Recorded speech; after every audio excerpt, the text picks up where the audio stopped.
The phone rang while I was heating leftovers in my apartment. I answered without thinking, expecting some random holiday greeting. Instead, I heard my dad say my name like a warning. He breathed hard before speaking again, like he hated this call. He said, "Ethan, do not come home for New Year's." I froze because his voice sounded empty, sharp, and strangely final. I asked what happened, but he only whispered that he was tired. Before I could reply, he hung up and left me shaking. I stared at my phone, wondering why my own dad sounded done. I kept replaying his voice, trying to find some hidden meaning. Finally, I called my best friend Liam, hoping he'd explain everything. Liam answered with his usual laugh until he heard my silence. He asked what was wrong, so I told him what Dad said. He stopped joking and told me that something felt seriously off. He said, "Ethan, go home anyway. Don't let him push you out." I told him Dad's tone scared me, but Liam wouldn't accept that excuse. He said running would just prove Dad right, whatever Dad believed about me. I argued that my dad didn't even want to see my face. Liam told me to breathe and stop assuming the worst about myself. He said parents break when they're weak, not when kids deserve punishment. His words helped, but confusion still clung to me like cold rain. After we hung up, I sat down and waited for meaning to appear. Nothing came except fear and the thought that Dad hated me now. While I was still stuck in my thoughts, my stepsister Chloe texted me. Her message said, "Sorry, Dad is stressed. Please don't take it personal." I called her right away and asked what he was hiding from me. Chloe sighed like she was scared of choosing the wrong side again. She said she wasn't sure, but everyone at home felt tense lately. She whispered that Melissa and Tyler kept arguing about money and secrets. I asked why Dad wouldn't talk to me, but Chloe couldn't answer that. She promised she'd explain more when she felt safe enough to talk. Before hanging up, she begged me not to hate Dad yet. Her words scared me because they sounded like a warning she couldn't finish. I sat in silence again, thinking about Dad's cold voice and shaking hands. Everything felt wrong, like something huge sat behind a door I couldn't open. I knew fear would keep me stuck unless I forced myself to move. So I grabbed my backpack and stared at the quiet window beside me. I said out loud, "I'm done waiting for answers to find me." My words sounded weak, but they pushed me to make a choice. I called Liam again and told him I was going home anyway. He told me to take the early bus and text him updates. I agreed because I needed someone waiting for me if things collapsed. When we hung up, I packed clothes, water, and the courage I had left. Before sleeping, I sent Chloe one last message asking if Dad was okay. She only replied, "Please come. I can't explain here. Just come." Her reply felt like the final push I needed to stop running away. I lay there thinking about every year we spent together before things changed. Dad used to call me his shadow, always following him around the house. Now he didn't even want me near him on the one night family mattered. The pain felt sharp, but the anger underneath burned even deeper inside me. I sat up, whispering that I deserved answers he refused to give. I said, "If he wants me gone, he can tell me to my face." With that, I set my alarm and forced myself to breathe again. I closed my eyes and held on to the hope that truth might save us. But if truth broke everything, then I would face the pieces myself. When sleep finally came, I made a silent promise to stop hiding. No matter what waited at home, I would walk through that door. And nothing would stop me this time, ever. I reached my dad's house just before sunset, tired from the long bus ride, and hoping I was wrong about everything. When I knocked, Melissa opened the door with her arms crossed like she had been waiting for me. She said, "You shouldn't be here," before pushing the door toward my face. I caught it with my hand and said, "I came to see Dad." Melissa glared at me and hissed that he didn't want visitors, especially me. I told her I wasn't leaving until I talked to him. She tried to close the door again, but I stepped forward and said I wasn't 12 anymore. Melissa shouted for Dad, yelling that I was causing trouble again. I stood there breathing hard, trying not to explode at the word again. When Dad finally stepped into the hallway, he didn't even look at me at first. He just rubbed his forehead and whispered, "Ethan, why are you here?" I said I came because he was my father and I deserved answers. Dad met my eyes for half a second before looking away like I burned him. He said, "You really shouldn't have come." His voice was colder than the snow on the porch, and it hit me harder than I expected. I asked him what I did wrong, but he said nothing. Melissa stepped between us and said I needed to leave before I ruined the night. I told her I wasn't talking to her, but she smirked like she owned the whole house. That's when Tyler appeared at the top of the stairs, leaning on the railing with a smug grin. He said, "Dad said he didn't want him here, so why is he still standing there?" I stared at him and said I wasn't talking to him either. Tyler laughed and said I always acted like the world owed me something. I told him to shut up before things got worse. Dad finally raised his voice and told both of us to stop. He pointed at me and said again that I shouldn't have come home. I asked him why he sounded like he hated me, but he wouldn't answer. Melissa grabbed the door and said this was over. When she closed in my face, I just stood there listening to the lock click. I walked away feeling like someone had carved a hole in my chest. I found a cheap motel near the bus stop and checked in with shaking hands. Inside the room, I called Chloe and asked why Dad treated me like a stranger. She whispered that something was going on with the family finances. I asked her what she meant, but she said she couldn't talk on the phone. She begged me not to give up on Dad yet, even if he looked lost. I said something felt wrong, and she agreed in a shaky voice. Before hanging up, she told me she would try to sneak out later. I waited with my thoughts spinning, wondering what Dad feared so much that he'd push me away. When Chloe knocked on my door around midnight, she slipped inside and shut it quietly. She said, "Dad isn't himself. Melissa and Tyler keep talking about accounts and missing money." I asked her if Dad was in trouble, and she nodded like she carried the weight too. She said she didn't think Dad even realized how scared he looked lately. I told her everything felt wrong from the moment I stepped off the bus. Chloe whispered that she wished I had come sooner. I asked her what she thought Melissa wanted, but she shook her head. She said she only knew that everything changed after some meeting I wasn't told about. I felt a chill run through me because I knew this wasn't simple family drama. I told Chloe I was staying until I understood what they were hiding. She whispered that she'd help however she could. When she left, I sat on the bed and stared at the door, feeling the truth crawling closer. I lay back on the thin mattress and told myself I wasn't leaving again until every lie in that house was uncovered today. My phone rang while I was staring at the motel ceiling, trying to calm myself. I answered without checking the number and heard a man say my full name. He said, "This is Daniel Hurst, your father's lawyer," like he expected me to know him. I sat up fast and asked why he was calling me on New Year's morning. Daniel paused and asked why I hadn't shown up for the family will meeting. I said I didn't even know there was a meeting, and he sounded surprised. He asked, "Your father didn't tell you about updating the will last month?" My stomach tightened, and I told him Dad hadn't said anything to me at all. Daniel muttered that this made no sense and said the whole family was present yesterday. I asked who he meant by family, and he listed Melissa, Tyler, and Chloe. Hearing Chloe's name hit me hardest because she never hid important things from me. I asked what the will said, hoping I misunderstood something or missed some tiny detail. Daniel exhaled and told me I wasn't mentioned anywhere, not even as a backup heir. He said Dad left everything to Melissa, Tyler, and Chloe, and not one thing to me. I asked him to repeat that because my brain refused to accept the words. He repeated it slowly, sounding almost sorry but still confused about why I wasn't informed. I asked if Dad explained his decision, and Daniel said he gave no reason at all.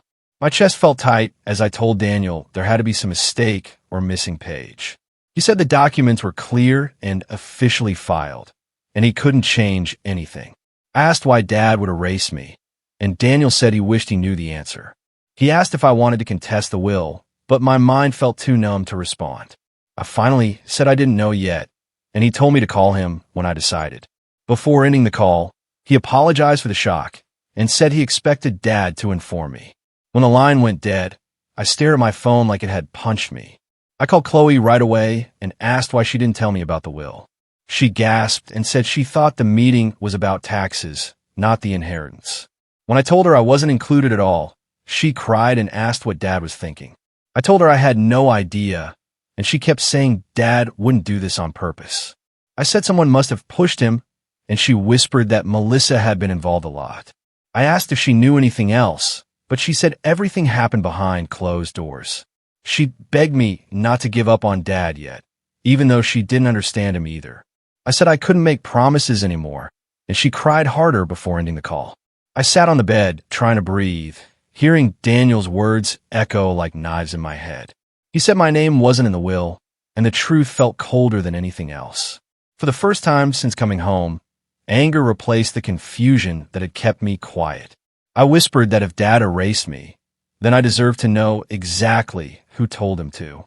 I told myself I wouldn't stay silent anymore, no matter how painful the answers became.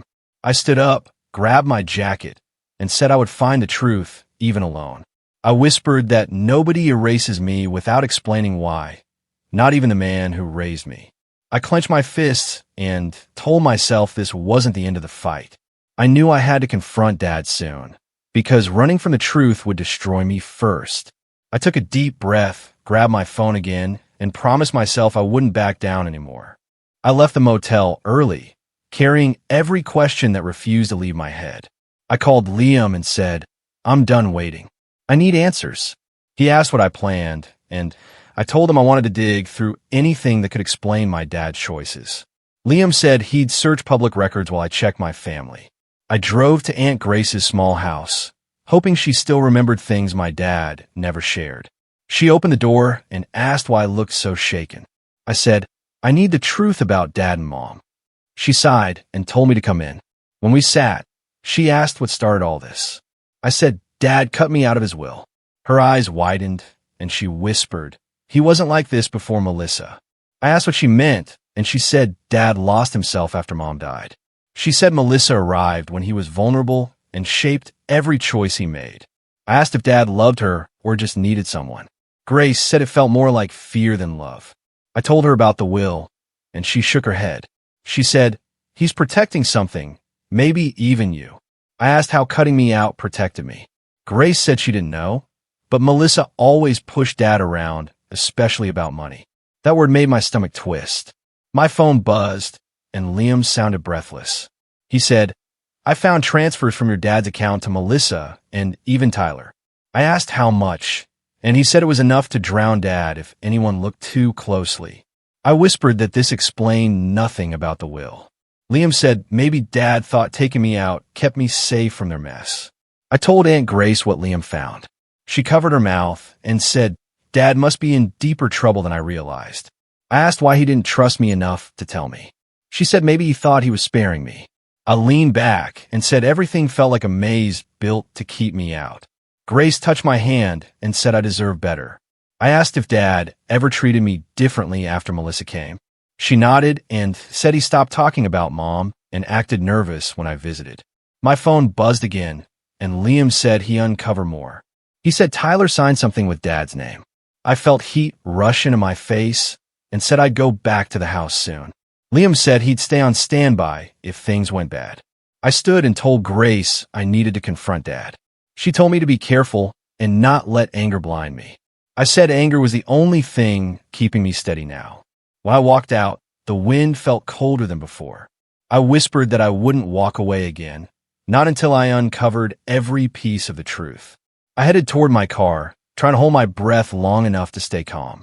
I said aloud, "He should have trusted me." The words echoed back like they agreed. I climbed inside and called Liam again. He answered fast and asked where I was heading. I told him toward Dad's place, but I needed more pieces before pushing through that door. Liam said he understood and reminded me not to go alone if things felt dangerous. I told him danger was already part of this story. He sighed and said he'd drive over if I didn't message him within an hour. I promised I would and hung up. As I drove, I replayed every moment Dad pushed me away. I whispered that maybe he thought he was saving me, but it still felt like betrayal. I closed my eyes at a stoplight and said I needed the truth, even if it broke me. I parked outside. I was sitting on the motel bed when my phone rang, and Chloe's shaky voice came through. She said, "Ethan, you need to come now." Everything blew up. I asked what happened, and she sobbed that Melissa accused Dad of hiding money. She said Tyler yelled that I was planning to steal everything. I told her to slow down, but she kept crying and saying Dad looked like he might fall apart. I said I was coming and told her to keep herself safe. She whispered, "Please hurry," before hanging up. I ran out of the motel and drove with my heart pounding. When I reached the house, I heard shouting from inside. I pushed the door open and saw chaos in the living room. Melissa screamed at Dad, saying he lied to her. Tyler pointed at me the moment I stepped inside and said, "Look who showed up. The thief." I walked toward him and said, "I'm here for Dad, not you." He stepped closer and said I ruined everything. I told him he needed to shut up and let Dad talk. Dad looked at me with tired eyes. I said, "Did you really cut me out of the will because you wanted to?" He shook his head slowly. Melissa snapped. He did what he had to do. I asked what she meant, and she said Dad owed her honesty. Tyler laughed and said Dad was scared of his own past. I stared at Dad and said, "Is that true?" He whispered that he never wanted any of this. I told him to tell me the real reason. Melissa shouted that he didn't need to explain anything to me. I said she needed to stay out of this. Dad finally spoke louder. He said Melissa threatened to expose something he did years ago if he didn't change the will. I asked what she was holding over him, but he shook his head like the words hurt. He said he couldn't tell me. I said, "You erased your own son because she scared you?" Dad covered his face and said he was sorry. I felt something inside me snap. Tyler stepped in front of me and said, "Leave before you make things worse." I told him he wasn't stopping me from speaking to my father. He shoved me hard. I stumbled and pushed him back. He swung at me, but I dodged and told him to calm down. Chloe screamed at both of us to stop. Melissa yelled that I attacked her son. I said she saw exactly what happened. She called me a liar. Dad shouted at all of us to be quiet. He said he couldn't take it anymore. His voice cracked, and he swayed like he might collapse. I took a step toward him, but he held up a hand and said he was done fighting. Melissa kept yelling that he needed to take control. Tyler muttered that everything was ruined because I showed up. I said the truth was ruined long before I arrived. Dad tried to speak again, but his legs buckled, and he dropped to his knees. Chloe ran to him. I grabbed his arm and asked if he was okay. Melissa screamed for someone to call an ambulance, but neighbors had already called the police because of the shouting. Officers walked in, asking what was happening. Melissa pointed at me and said I caused everything. I told them Dad needed help, not lies. Dad whispered my name and said he never wanted me to get dragged into this. I told him it was too late because everything crashed the second he pushed me away. Chloe begged everyone to stop fighting.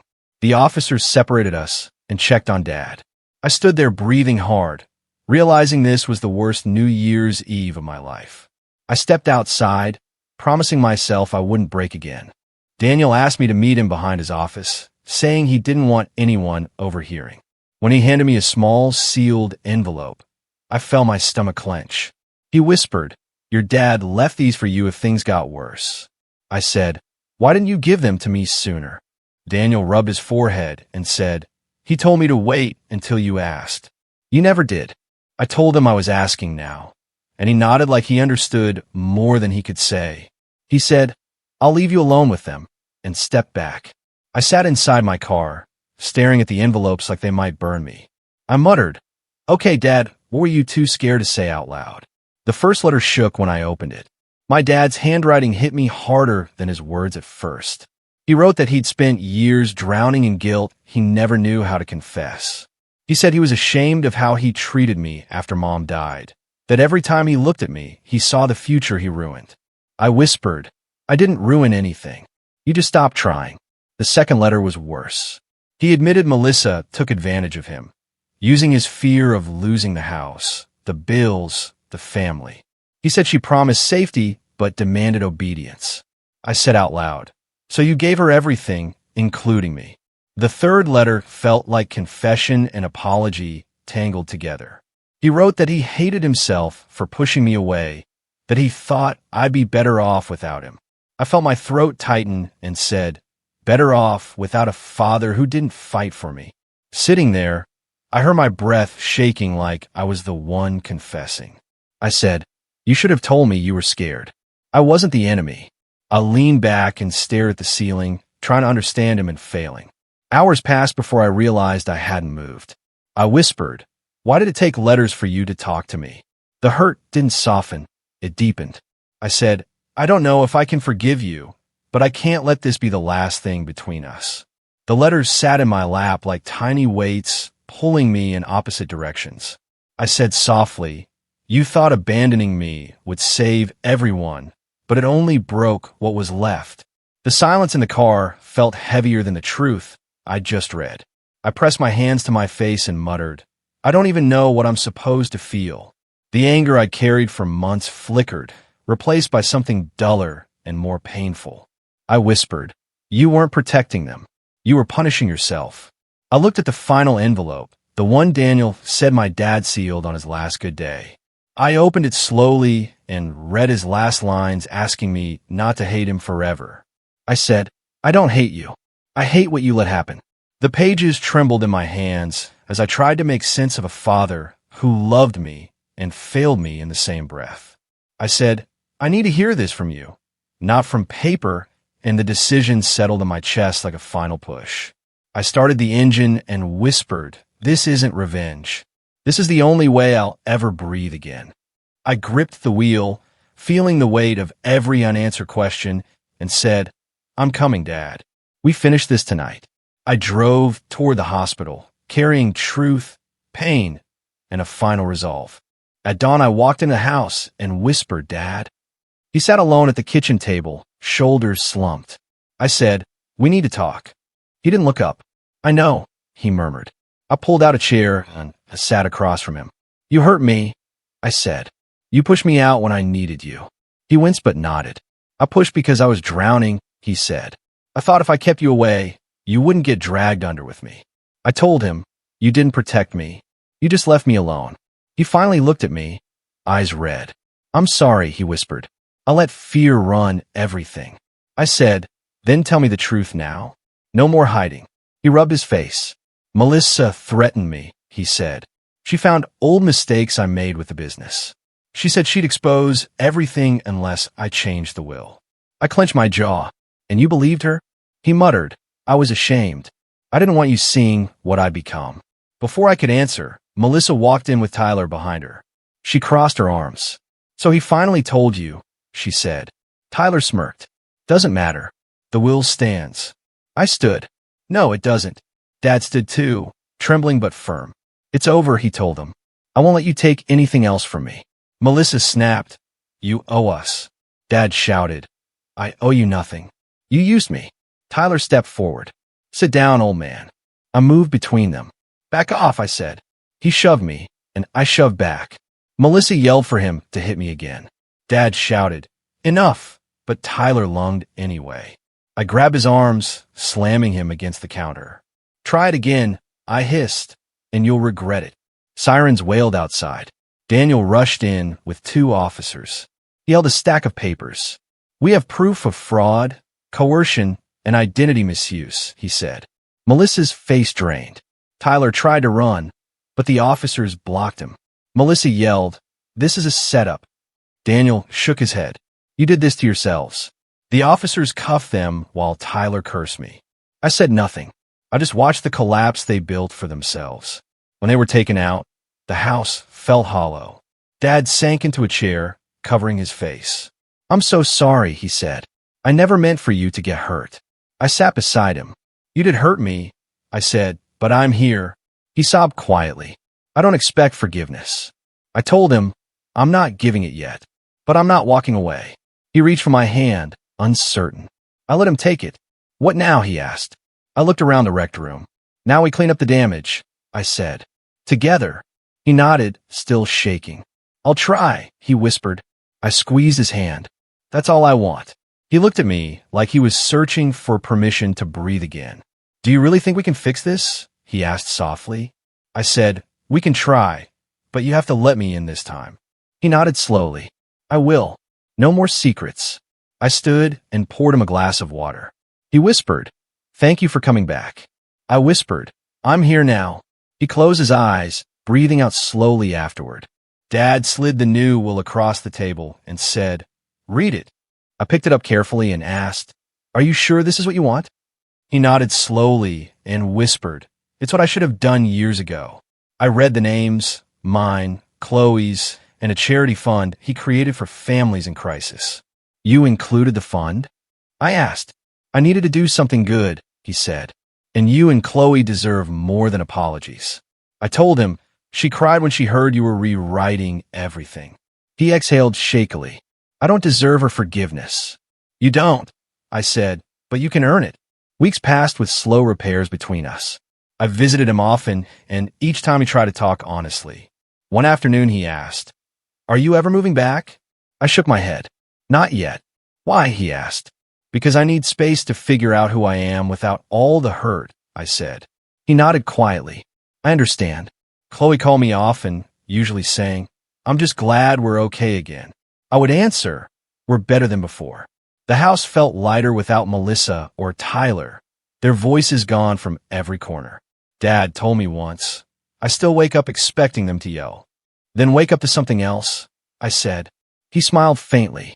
"Like my son actually visiting?" I laughed. "Yeah, that's a start." When New Year's came again, he invited me and Chloe for dinner. I arrived early and said, "Need help cooking?" He chuckled. "Only if you want burnt food." Chloe stepped in and teased, "Then let me handle it." We spent the evening talking softly, letting honesty replace the weight we once carried. Dad poured water and said, "Thank you both for giving me another chance." I replied, "We're trying." "Trying is enough," he whispered. When midnight approached, he hugged me awkwardly. "I'm glad you came home." "Even if it was late," he murmured. I felt something settle inside me. Not perfect, but real. "Me too," I said. Dad pulled back and wiped his eyes quickly like he didn't want me to see. I said, "You don't have to hide anything anymore." He nodded, whispering, "I know. I just need time." "We both do," I replied. Chloe came over with plates and said, "Stop being sappy and eat before it gets cold." I grinned. Bossy as ever. She stuck out her tongue. "You're lucky I'm nicer now." Dad laughed softly. "It's good hearing you two act like siblings again." I told him, "We're rebuilding." He whispered, "I'm grateful." After dinner we sat near the small fireplace, and he asked, "Do you still feel angry?"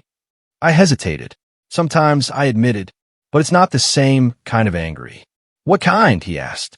"The kind that wants peace more than payback," I said. He breathed out shakily. "Thank you." "Don't thank me," I said. "Just keep trying." "I will," he promised. Chloe nudged me and whispered, "This feels like a real family again." I looked at her and said, "Yeah, it does." Dad turned toward us with a hopeful expression I hadn't seen in years. "I'm not the man I was," he said, "but I'm trying to be better for you both." I replied, "Then we'll meet you halfway."